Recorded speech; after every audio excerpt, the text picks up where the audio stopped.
Some disclaimers. Many of the systems and system components described here harness potential energy which may be accidentally or inadvertently released if they are not well understood. This includes mechanical, electrical, or chemical energy, which may cause harm to people, the environment, and property. With this in mind, you should not attempt any installation or manufacture that requires qualified knowledge without acquiring such knowledge. Much of this qualified knowledge requires testing and licensing by your municipality, city, state, or nation to ensure you possess such knowledge. Alternatively, it is highly recommended to have someone with such qualified knowledge or license perform the work which requires it. Licensing requirements may be stipulated by laws in your area. Licensed work may include some gas line and equipment work, structural and construction work, and electrical work. Generally speaking, the larger the extent of the work in size and resource requirements, the more skill and knowledge will be needed, which may require qualified, professional, or licensed labor. Having said this, I am an advocate for self-help, which is why part of the title of this book is Off the Grid. And I believe it possible, for most people, to attain a level of knowledge and skill enough to do most of the work described in this book, which stays at the residential level. For example, after gaining the necessary knowledge and skill, an endeavor easily achievable in a few months, I believe most people may build a completely safe residential home from the ground up, one which meets all relevant construction codes and requirements. Of course, when doing any type of work that is exceedingly difficult, outside qualified, affordable, and honest help is recommended. As I write this book, I am living in a house divided. Part of it is on the grid, and part of it is off the grid. As much as I have been ready to give the power company the finger and tell them to come get their meter, I have not done so yet. As you'll read in the part 2 of this book, there may be limitations to getting off the grid, many originating from loved ones you live with. Truth is, I cannot afford to get my current entire house, as it is equipped and wired, off the grid and have it run. And some in my household do not want to be off the grid, out of fear and concerns for discomfort and legal retribution from authorities. Some people don't want to get off the grid unless their house runs the exact way it does when on the grid, with all-house air conditioning, and steaming hot running water, etc. It is like they don't want to make any concessions. And this is my current situation.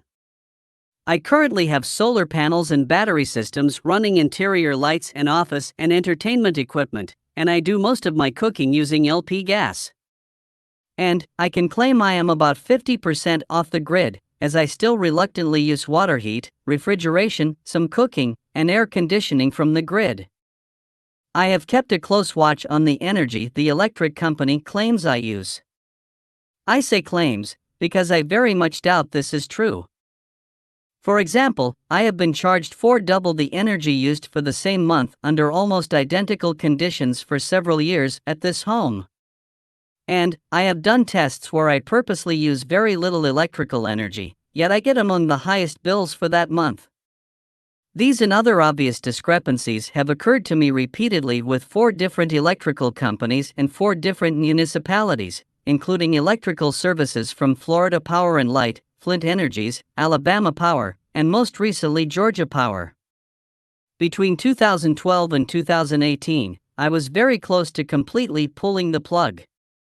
During this time, I rarely ran my grid-connected air conditioner during the day. I had a liquid propane gas, LPG, cooking range, I used an LPG clothes dryer, and I had a running 3,000 watts of solar energy with a battery bank system.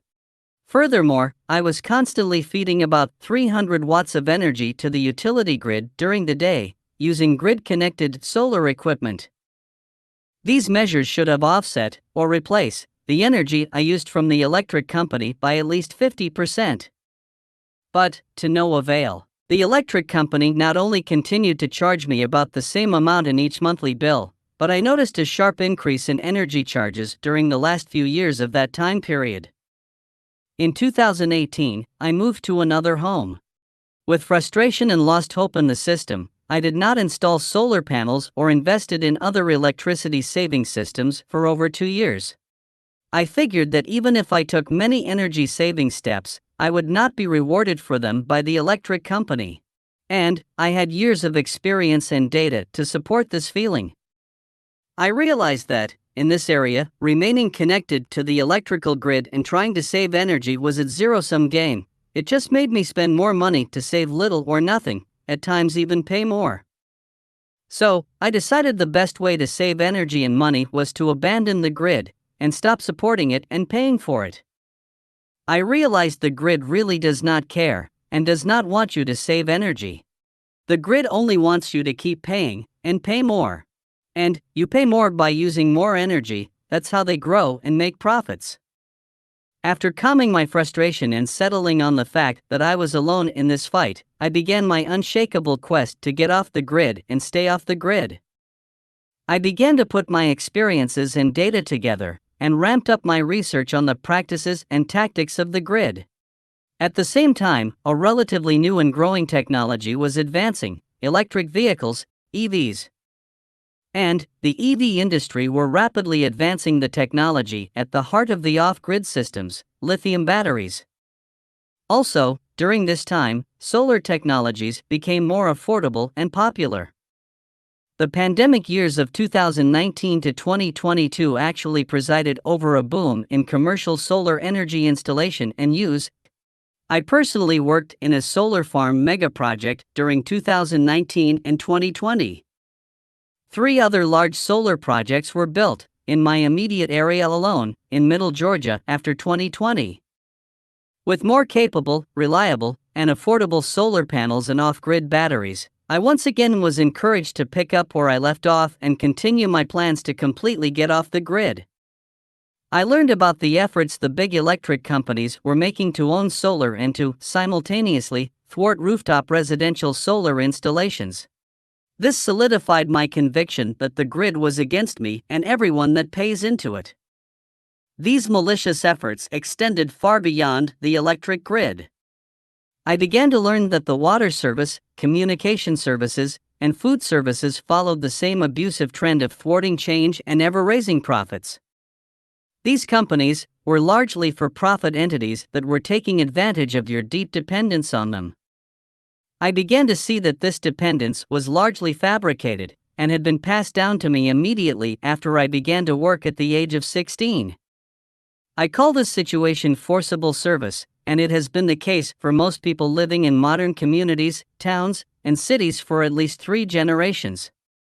Again, I now live partially off the electrical grid, and I am taking steps of this long-formulated plan to 1. Get completely off the electric grid, 2. Mostly off the water grid, and 3. To a good extent, get off the food and communications grid. Numerically put, 100%, 75%, 50%, and 50%, respectively. I plan, in the near future, to have no electricity bill, no water services bill, make half or less of my current supermarket purchases, and pay very little for communications.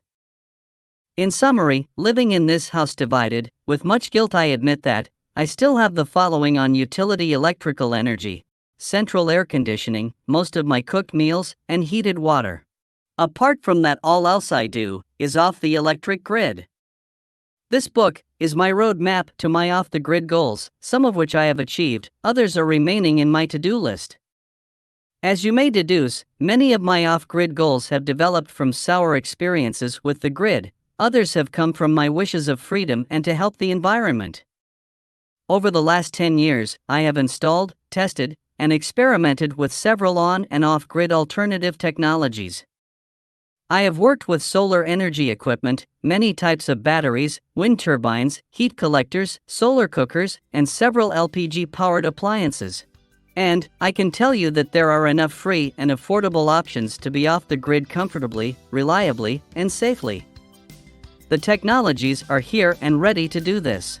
Solar efficiencies are high, and battery reliability is too. EVs are more affordable, and alternative lifestyles are more popular. Yes, you have to be resourceful and efficient, and let go of the unnecessary wasteful comforts you have been forced to accept as normal. I am living off the grid. I will continue to aggressively expand on it, and so can you and just about anyone else in their own way.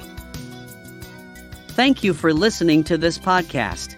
Please look for the next episode soon. And please ensure you share this with your friends and family. And please like this content and subscribe as a sign of support and for me to continue to provide this type of content to more people like you. By Hector Vladimir. June 2023. Georgia, USA.